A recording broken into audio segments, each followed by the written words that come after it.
kelasnya. Sok, coba ketua kelasnya disiapkan. Siap, berdoa dimulai. A'udzubillahiminasyaitonirrajim. Bismillahirrahmanirrahim.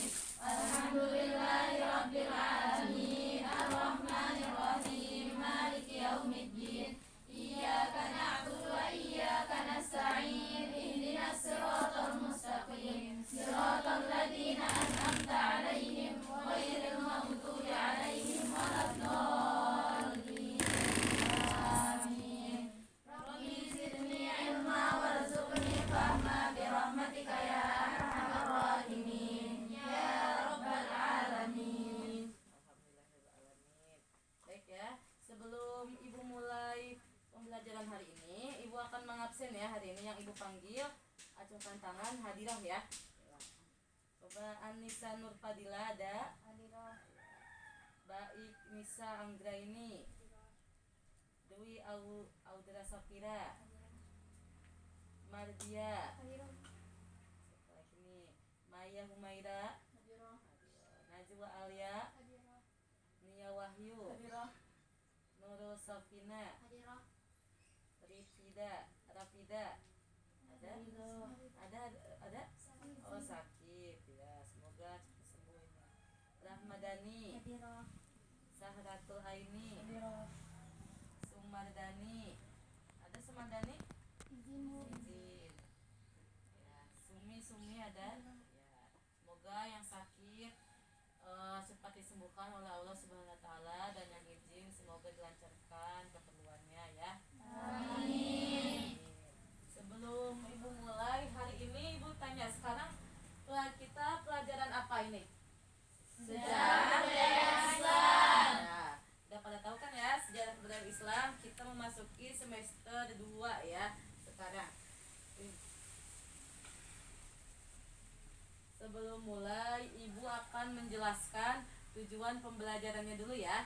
Yang pertama, kita tujuan materi hari ini yaitu peserta didik dapat membandingkan kebudayaan dan kehidupan masyarakat Madinah sebelum Islam dengan kebudayaan dan kehidupan masyarakat Madinah setelah Rasulullah SAW hijrah kemana? Madinah. Yang kedua, kita dapat menganalisis substansi dan strategi dakwah Rasulullah SAW periode Madinah.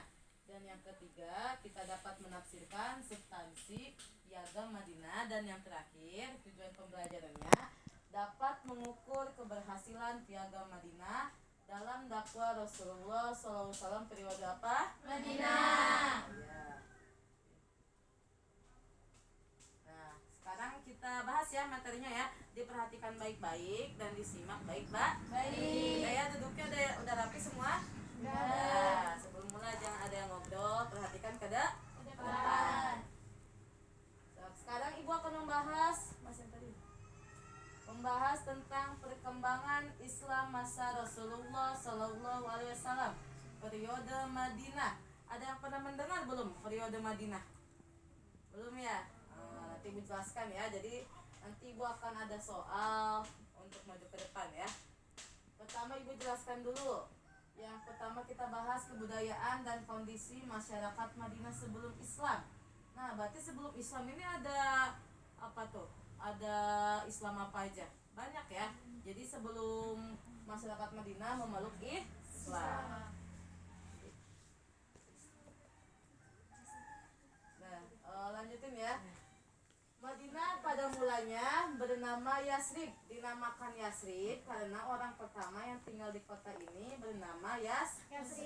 Bin apa ini? Bin Ubail, bin Aus, bin Amalik, bin Lawud, bin Imran. Salah seorang anak keturunan Sam, putra Nabi apa? Nuh. Nah, atau Nabi Nuh ya. Nabi Nuh ini termasuk, kan Nabi itu sangat banyak ya. Tak cuman yang wajib kita ketahui ada 25. Seperti pada nyanyiannya ada di situ ya, kayak Adam, Idris, Nuh, dan Hud kayak gitu ya. Jadi sebenarnya Nabi itu sangat banyak. Tidak bisa kita hitung. Kota ini sudah terbentuk kurang lebih berapa tahun ini? 1600 tahun. Sebelum Masehi. Kota Yasrib berjarak sekitar 300 mil sebelah utara kota Mekah. Merupakan kota yang makmur dan subur dengan ini dengan pertaniannya sebagai pusat apa? Pertanian. Mau pusat pertanian? Pertanian itu awal mulanya di mana? Pertanian di sawah. Kalian tahu sawah? Tahu. Nah, sawah itu banyak menanam apa? Menanam padi, terus jagung, apalagi banyak ya, sangat banyak sekali. Nah, habis itu hasil dari pertaniannya diolah kemana? Kemana coba dan tuh? Diolah ke pasar. Kalian kalau misalnya beli apa tuh, beli kayak buat lauk pauk, masakan sehari-hari, pasti kalian beli ke pasar. Pasar itu hasil dari mana? Dari petani ya. Petani itu mengolah di sawah. Terus selanjutnya dari mana nih? Kota ini menjadi menarik bagi penduduk kota lain untuk berpindah ke sana. Kota Yazd dikelilingi oleh gunung apa ini? Gunung Batu. Di sini terdapat banyak lembah atau yang paling terkenal dengan nama apa? Wadi, persawahan atau perkebunan. Sering nggak ke sawah sama ke kebun? Sering. Ya. Sering ngebantu gak? Di sana main apa ngebantu? Bantu. Ada yang main juga ya? Iya. Bapak. Yang sebelum menjadi sandaran hidup penduduk setempat. Lanjutin ya yang bawahnya. Komposisi penduduk Yazd sebelum masuk Islam. Nah, sebelum masuk Islam ini berbeda dengan kota Mekah. Kan tadi Madinah ya. Sekarang Mekah. Meskipun bersuku-suku, dilihat dan berkarakteristik budaya agama, penduduk Mekah memiliki sifat yang homogen sebagai penyembah berhala. Nah, zaman dulu masyarakat Madinah itu sebelum masuk Islam itu tidak mengenal Allah. Berhala, tahu gak berhala apa aja?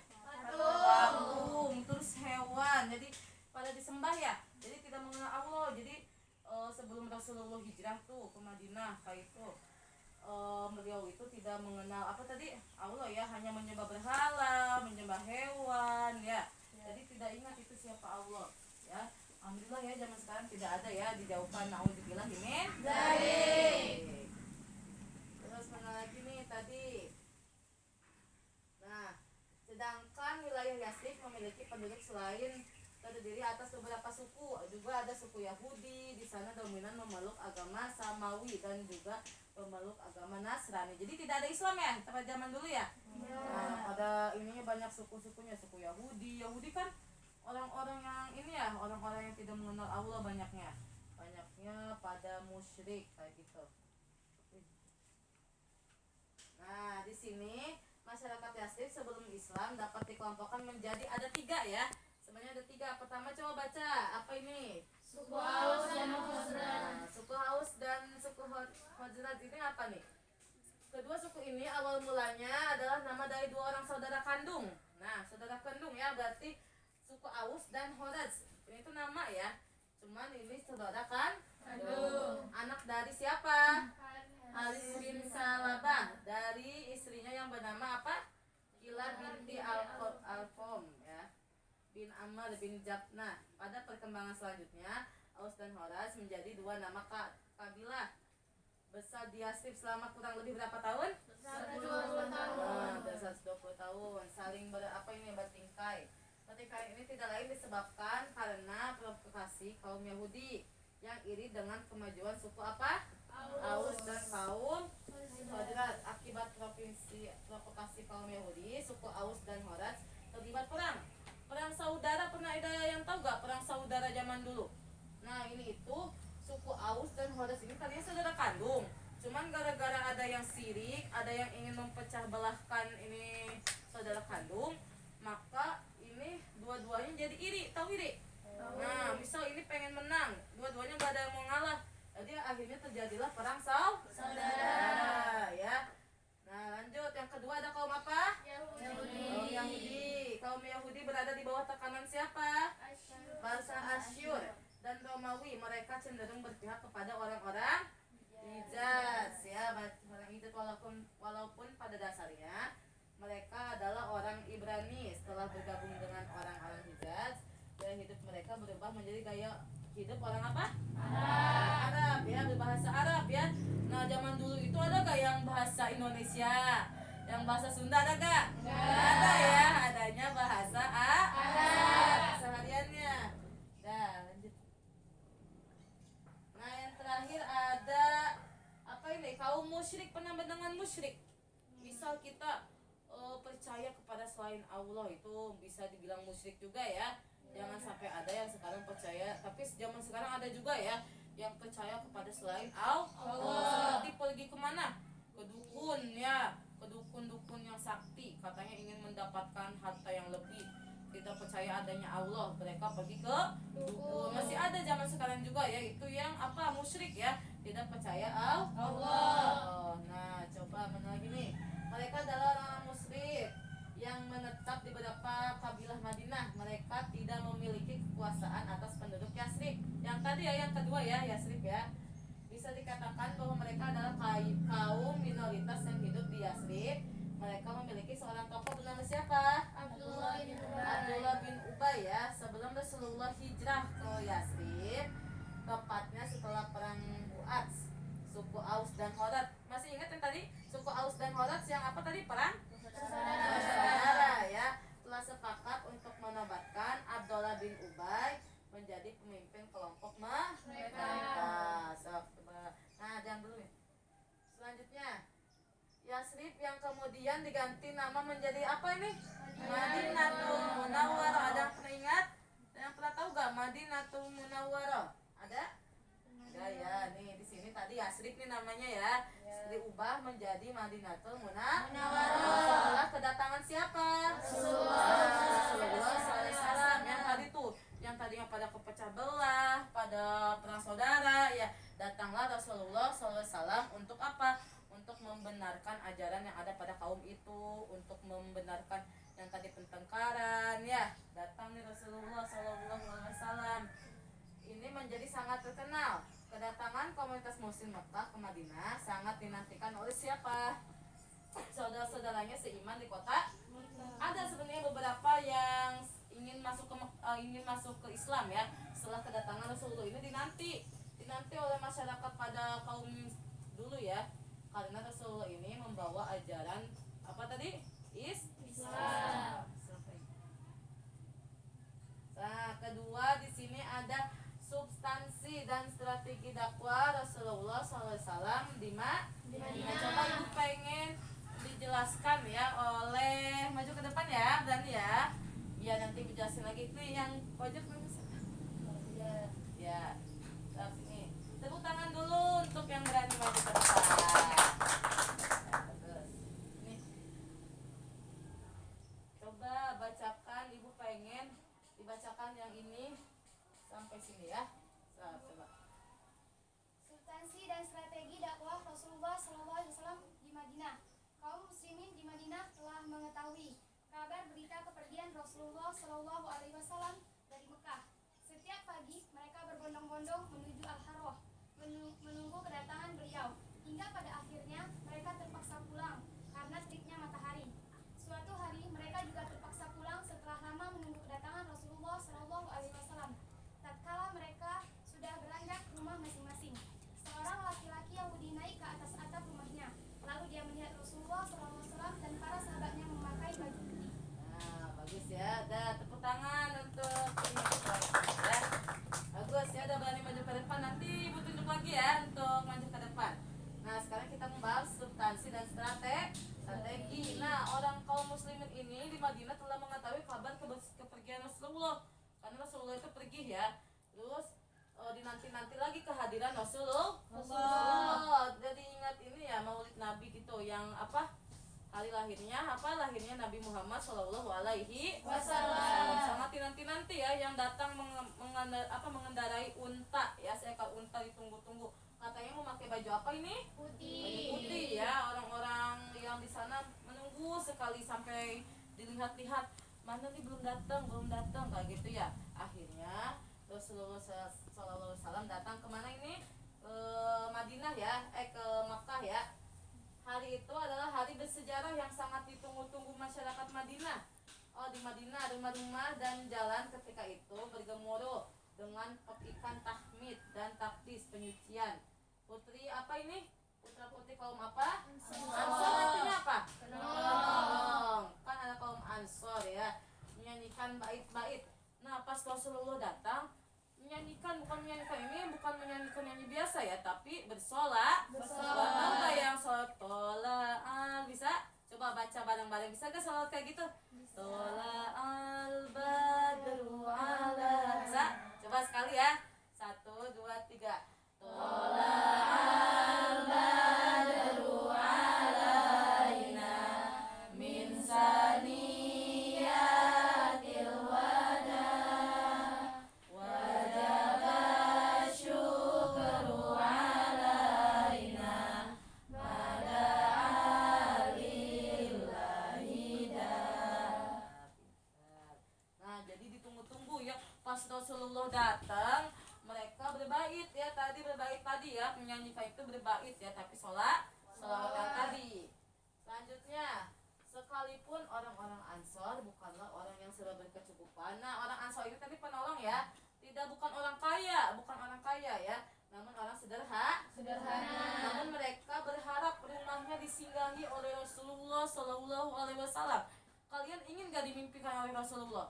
Masya Allah ya, jika ingin dinantikan dimimpikan oleh Rasulullah, kita harus memperbanyak sholawat.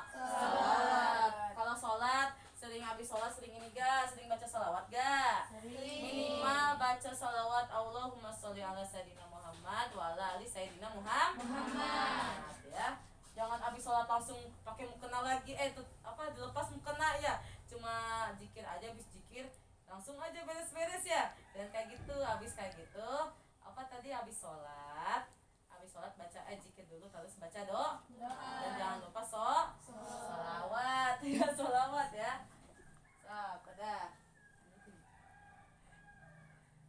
Nah, selanjutnya yaitu langkah-langkah yang dilakukan oleh Rasulullah SAW di Madinah.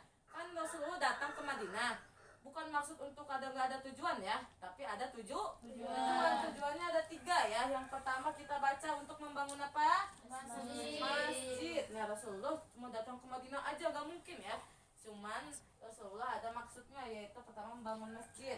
Coba ibu pengen dibacakan ya, bacakan, nanti boleh jelasin lagi oleh siapa ya yang berani. Ada yang berani gak? Coba ini nih yang depan ya, tepuk tangan. Namanya siapa? Dwi. Ya, Dwi. Nah, Dwi, baca Dwi. Nah, coba pertama baca dari sini ya. Membangun masjid. Langkah pertama yang dilakukan oleh Rasulullah SAW adalah mendirikan masjid yang kemudian diberi nama Masjid Nabawi. Pada lokasi unta tersebut duduk beliau memerintahkan mendirikan masjid ini. Beliau sendiri ikut serta dalam proses pembangunan. Di tempat inilah dakwah Rasulullah SAW mulai dilakukan, yaitu dengan melakukan sholat jamaah, pengenalan dan penanaman ibadah, muamalah dan kegiatan-kegiatan keagamaan lainnya, sehingga wilayah di sekitar masjid menjadi ramai. Selanjutnya diteruskan dengan membangun jalan raya di sekitar masjid. Lama-kelamaan tempat itu menjadi pusat kota dan pemukiman. Nah, tepuk tangan untuk Dwi, terima kasih Dwi ya. Jadi yang pertama membangun masjid ya. Membangun masjid di mana tadi? Mendirikan masjid yang dinamakan Masjid apa? Nabawi. Masjid Nabawi adanya di mana? Di Madinah. Iya. Kalau yang dimakan namanya apa? Masjidil Haram ya. Pengen gak ke Mekah? Ke Mekah naik apa? Naik apa pesawat ya, harus ada ini. Semoga kita kenasiban berangkat ke tanah suci Mekah. Amin ya. Jadi pertama itu membangun masjid ya. Terus dilanjutkan dengan jalan raya ya, yang tadinya kotanya sepi. Yang tadinya kalau zaman dulu kan tadinya pasir ya. Bukan jalan ya, adanya pasir-pasir. Jadi pas Rasulullah datang, dibangunlah masjid, jalan raya, dan banyak orang yang berdatangan ke Madinah untuk berdagang atau berdakwah ya, boleh ya. Yang kedua yaitu mempersatukan suku apa? Nah, yang tadi suku Aus dan Khadraj ini nanti apa? Saudara ya, saudara kandung. Cuman tadi ada yang terpecah gara-gara apa? Gara-gara iri, dengki, syirik ya, gak mau kalah ya. Jadinya perang aja ya. Lalu Rasulullah mempersatukan suku Aus dan dan di sini ada 2 suku yang sering bertikai, ini disatukan kemudian melebur menjadi kaum Ansor yang menolong apa? Hijrahnya Rasulullah untuk memperkuat persatuan di antara mereka dengan suku-suku lain yang berada di Madinah. Jadi yang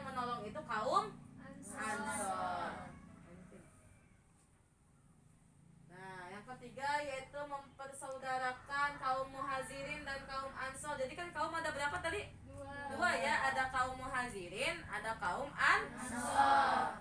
Di samping membangun masjid sebagai pusat perkumpulan dan persatuan, Rasulullah SAW juga melakukan langkah yang merupakan sesuatu yang paling indah yang pernah ditorehkan dalam sejarah, yaitu mempersatukan kaum muhajirin dan kaum ansor. Ingat ya, nanti kalau misalnya ada soal, kalian kan nanti mau ulangan ya, nanti kalian harus diingat ya.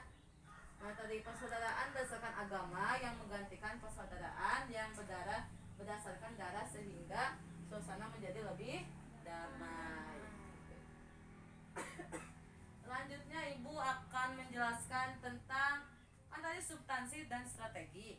Sekarang yang terakhir Ibu jelaskan tentang peristiwa penting dalam dakwah Rasulullah Shallallahu Alaihi Wasallam. Ada yang berani lagi maju ke depan untuk menjelaskan?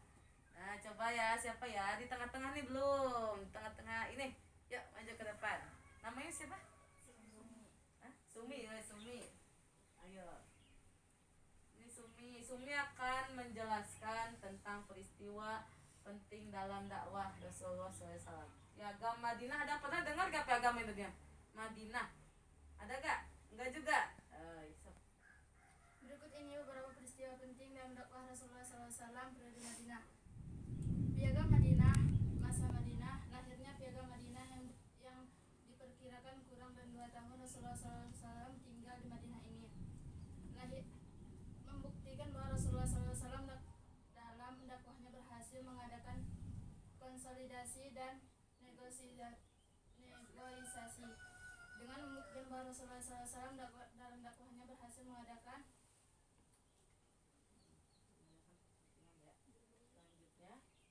selanjutnya tampil sebagai pemimpin serta menata kehidupan sosial politik di sana. Piagam Madinah ini secara tidak langsung menandai berdirinya sebuah negara. Nah, tepuk tangan untuk Sumi. Terima kasih Sumi ya.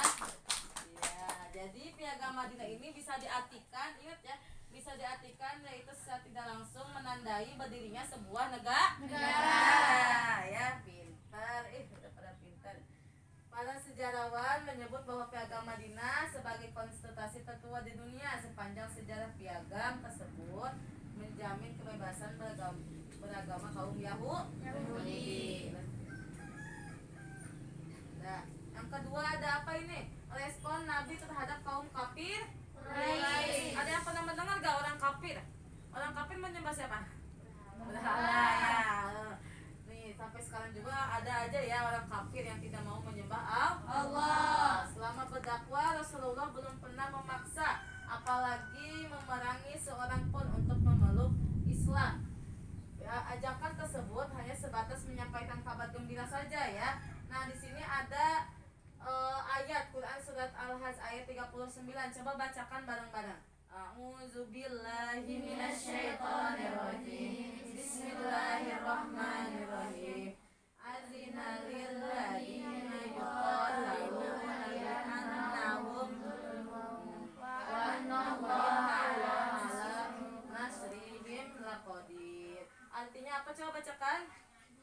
Diizinkan berperang kepada orang-orang yang diperangi karena sesungguhnya mereka zalim dan sesungguh Allah Maha Kuasa menolong mereka itu. Nah, jadi di sini ini ayat ini menjelaskan karena dibolehkan dalam berperang untuk menahan diri dari para musuh ya, para musuh umat Islam. Nah, setelah ada ayat ini boleh gak langsung nih Rasulullah sama pasukannya langsung perang aja tanpa ada izin misal dari Allah atau tanpa ada suratnya? Boleh gak langsung gini aja? Kan mereka ini punya Allah ya, karena Allah yang menolong segala sesuatu. Jadi pas ada ayat ini yang sudah menjelaskan membolehkan berperang, barulah Rasulullah dan pasukannya ikut berperang. Kalau tidak dibolehkan itu tidak boleh ya, nanti yang ada mereka jadi dosa. Nah, yang terakhir, ini ada 2.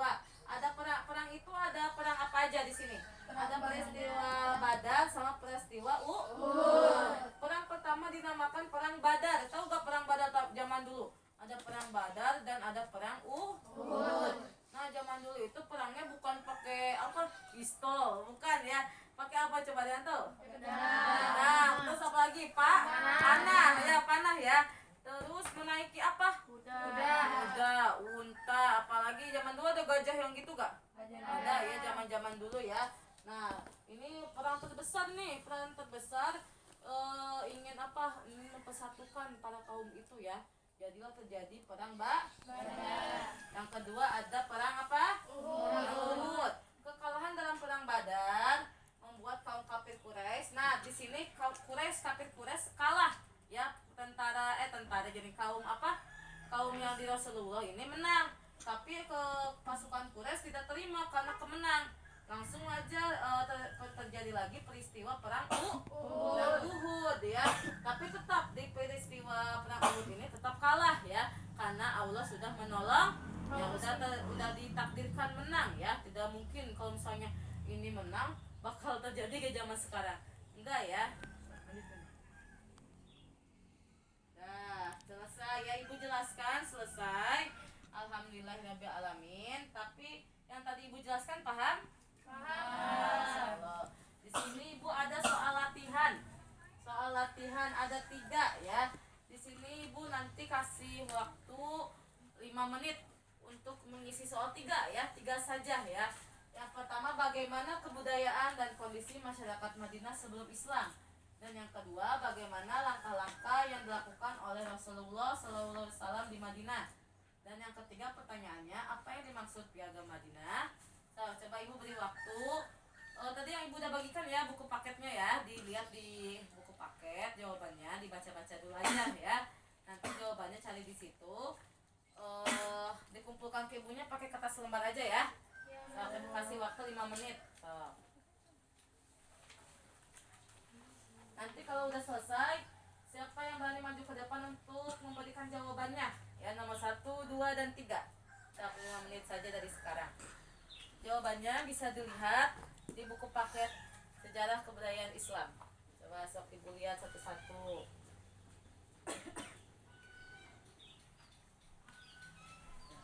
Kalau ada yang tanya, kalau ada yang susah, bilang aja ke Ibu ya. Iya, Bu.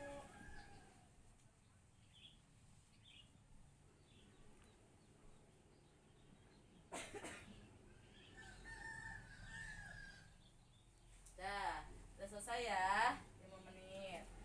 Coba ada yang berani gak maju ke depan untuk bawa soalnya sama jawabannya ke depan. Ibu pengen tahu siapa yang bisa menjawab nomor 1. Saya, Bu. Ya, sok maju ke depan sini. Kita bacakan nomor 1 ya.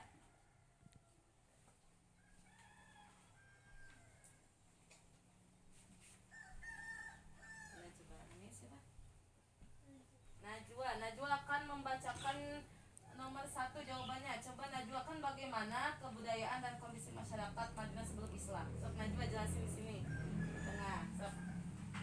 Nomor 1 jawabannya apa? Coba Najwa, yang Najwa. Sok bacakan. Coba jawabannya. Bagaimana kebudayaan dan kondisi masyarakat sebelum Islam? Komposisi penduduk Yasrib sebelum Islam masuk berbeda dengan kota Mekah. Meskipun bersuku-suku, dilihat dari karakteristik budaya agama, penduduk Mekah memiliki sifat dan homogen sebagai penyembah berhala. Sedangkan wilayah Yasrib memiliki penduduk selain terdiri atas beberapa suku. Juga ada suku Yahudi di sana. Mereka penduduk di sana dominan memeluk agama Samawi dan ada juga memeluk Nasrani. Ya, terima kasih. Betul gak jawabannya? Betul. Masya Allah, tepuk tangan untuk Najwa. Kita jawaban kedua. Coba siapa ada yang tahu jawaban kedua? Nah, maju ke depan. Pada pintar ya, bisa. Masya Allah. Coba ini bacakan dulu. Maya akan membacakan jawaban nomor 2. Bagaimana langkah-langkah yang dilakukan oleh Rasulullah SAW di Madinah? Yang pertama, membangun masjid. Langkah pertama yang dilakukan oleh Rasulullah SAW adalah mendirikan masjid yang kemudian diberi nama Masjid Nabawi. Pada lokasi unta tersebut duduk. Beliau memerintahkan mendirikan masjid ini. Beliau sendiri ikut serta dalam proses pembangunan. Yang kedua, mempersatukan suku Aus dan Khazraj. Dua suku yang sering bertikai ini disatukan untuk kemudian mereka melebur menjadi kaum Ansor yang menolong hijrahnya Rasulullah SAW. untuk memperkuat persatuan di antara mereka dan dengan suku-suku lain yang berada di Madinah. Rasulullah Shallallahu Alaihi Wasallam membuat sebuah konstitusi yang akan disampaikan dalam pembahasan selanjutnya. Nah, terima kasih Maya. Betul kan jawabannya? Betul. Tangan untuk Maya. Dan yang terakhir siapa yang bisa? Satu lagi. Apa ini maksud Piagam Madinah? Nah, maju ke depan satu lagi. Namanya siapa? Zahra. Zahra akan membacakan jawaban nomor 3. Sok Zahra. Apa yang dimaksud Piagam Madinah? Lahir Piagam Madinah yang diperkirakan kurang dari 2 tahun. Rasulullah Shallallahu Alaihi Wasallam tinggal di Madinah ini, membuktikan bahwa Rasulullah Shallallahu Alaihi Wasallam dalam dakwahnya berhasil mengadakan konsolidasi dan negosiasi dengan berbagai kelompok kepentingan di Madinah. Selanjutnya tampil sebagai pemimpin serta menata kehidupan sosial politik di sana. Piagam Madinah ini secara tidak langsung menandai berdirinya sebuah negara. Ya, betul jawabannya? Betul. Terima kasih ya. Tepuk tangan sekali lagi. Nah, yang lainnya udah beda semua? Udah. Nanti dikumpulkan ke depan ya. Ya. Nah, sekarang alhamdulillahirabbil alamin, pelajaran untuk hari ini untuk mata pelajaran sejarah kebudayaan Islam sudah selesai dibahas ya. Untuk tugasnya di rumah nanti kalian merangkum lagi apa itu Piagam Madinah dan apa itu Perang Badar. Dan tadi ya singkat lagi ya, singkat apa tadi, rangkum lagi Perang Badar dan Perang Uhud. Tugasnya dikumpulkan lagi untuk minggu depan. Dan sekarang dirapikan dulu tempat duduknya. Sebelum udah kita baca doa dulu ya. Coba siapkan ketua kelas baca surat Al-Asr ya. Siap berdoa. Mulai. Bismillahirrahmanirrahim. Wal 'asri innal insana lafi khusr illa alladziina aamanu wa 'amilus shaalihati wa tawassaw bil haqqi wa tawassaw bis sabr. Alhamdulillahirabbil alamin. Terima kasih banyak anak-anak. Nanti pulangnya hati-hati ya di jalan ya. Ya. Ucapkan terima kasih banyak. Assalamualaikum warahmatullahi